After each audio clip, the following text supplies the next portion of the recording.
just for the sake of the record, I put all names, and I'm very thankful for all the project partners that helped doing the participatory work.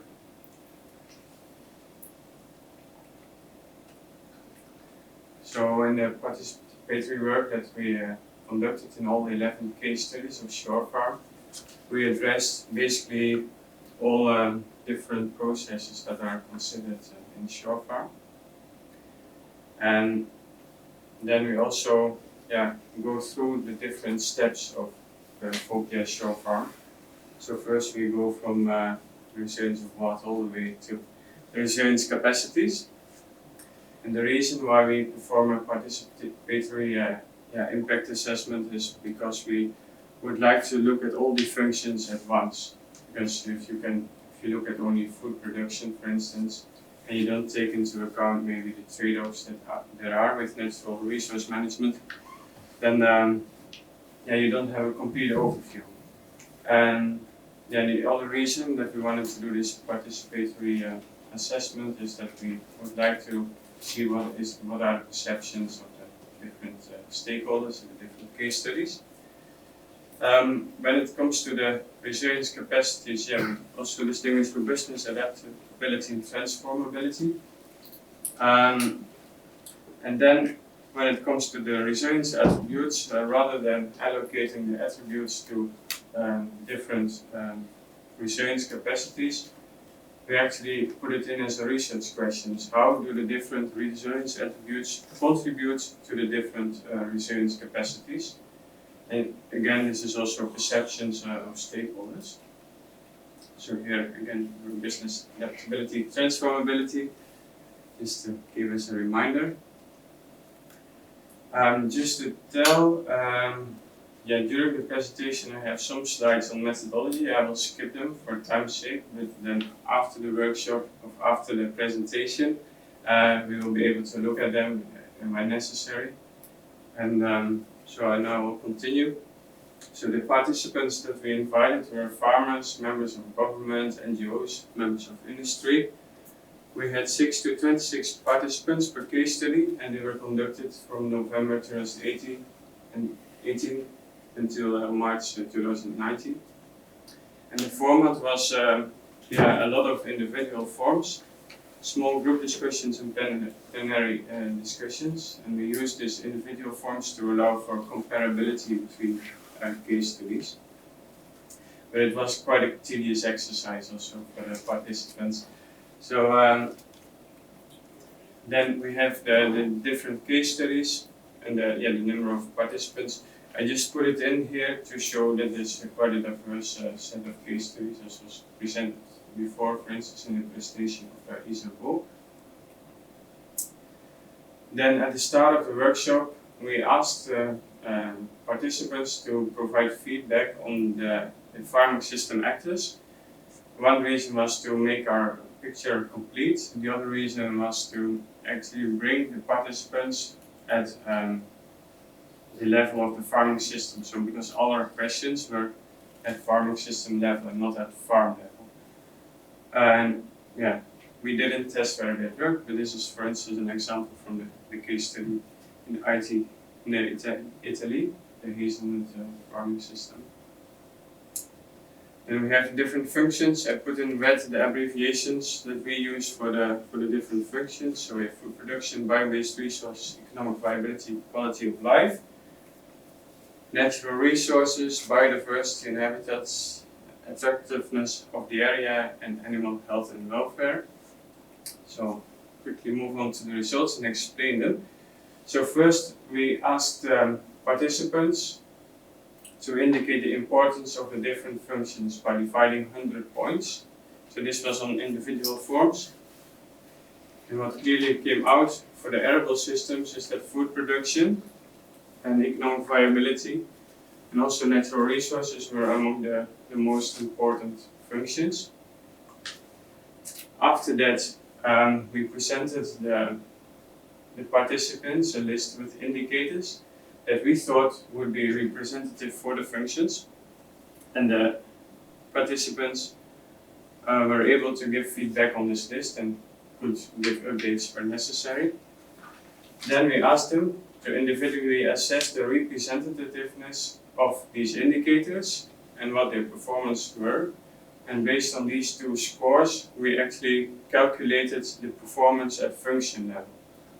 And then we conclude that also for the arable systems, food production is moderate to well, but other indicators, on average, they're most of the time moderately performing.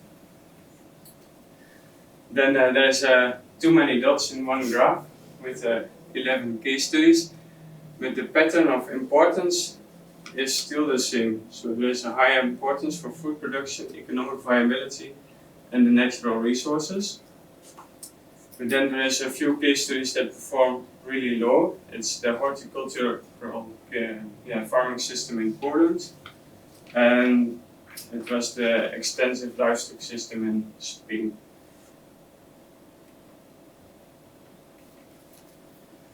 Then we asked participants to choose indicators that they deemed as being representative for the whole farming system, like they were actually somehow expressing the identity of the farming system. And then, based on the importance of functions and also their performance, the decision was made. And then many of the indicators that were chosen related to food production, economic viability, and much less to, for instance, social functions, quality of life, and attractiveness of the area, or more ecology-related functions. After that, we asked participants to sketch the dynamics of these indicators, and where possible, if there were dynamics, explain what was causing these dynamics. And then also we invited them to come up with strategies that they actually applied back then when the dynamics occurred to stabilize or benefit from the dynamics. And participants mainly included trends, major shocks and stresses and strategies, but participants, they included little year-to-year variation. So they might look very stable, these indicators, but we're not really sure whether they really are. And then the general orientation of the strategies was mostly to make the farming systems more efficient, more profitable, to intensify, to expand.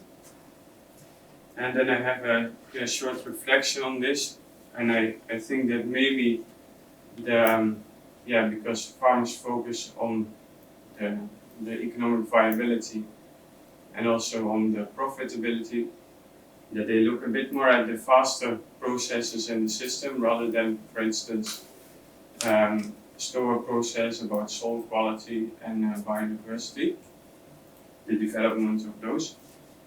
And also looking at that they would really like to make if you look at the type of strategies, it might be that stakeholders also still prefer to keep control rather than to live with change.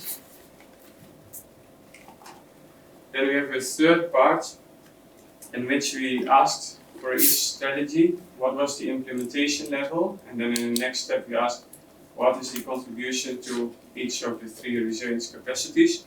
So this is how it looked like, the implementation levels from 1 to 5.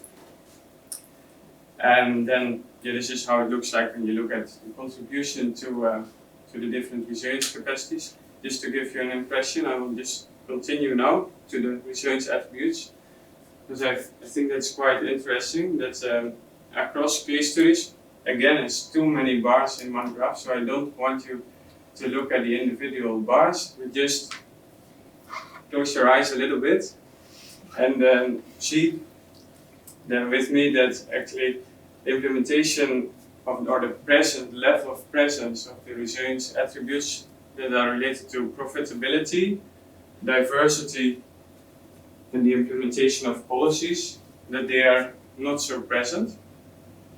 And stakeholders also indicated that the diversity and the policies didn't contribute much to the resilience capacities, whereas for profitability, they assessed it very important for contributing to all three resilience capacities.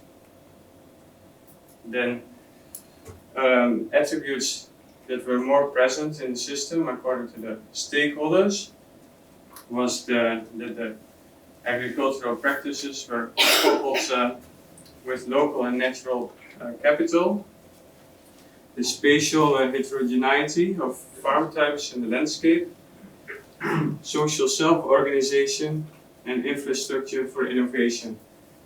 And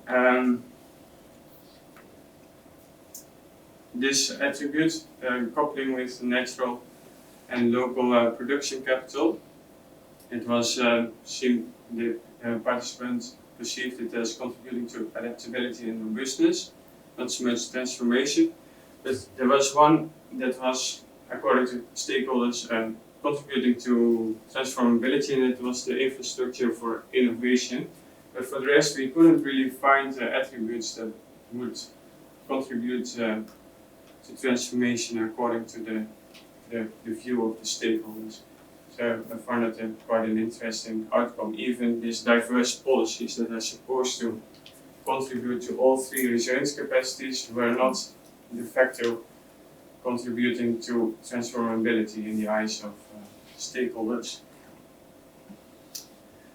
Then I did a kind of playing with numbers to summarize the findings. If you would look just at presence of resilience attributes alone, you can say that the resilience of farming systems differs across the case studies, but it is not very high. But if you also take into account the perceived contribution to the different resilience capacities, robustness, adaptability, and transformability, then it's really low. But it really depends on where you put the benchmark, because is it possible that all different resilience attributes perform at a very high level, are present at a very high level? So that's where I had another play with bars or lines, levels.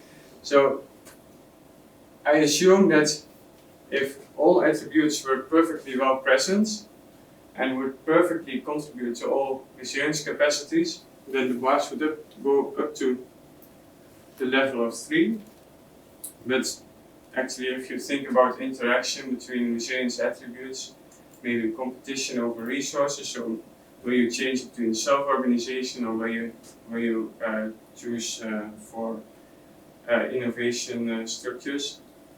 These are decisions that need to be made, and then there might be trade-offs. So maybe the attributes on average, they are moderately present. And then you could say that based on presence of resilience attributes alone, it's moderate to good, this resilience. But if you also take into account the contribution of these attributes to the resilience capacities, then still, if you put the benchmark quite low, then resilience is low to moderate across case studies. So that's also one of my conclusions. But first, and back to the performance, which I relate to sustainability. I think performance is perceived to be moderate, and there is a main focus on system profitability and the production of food in the system. And the overall resilience is assessed to be low to moderate.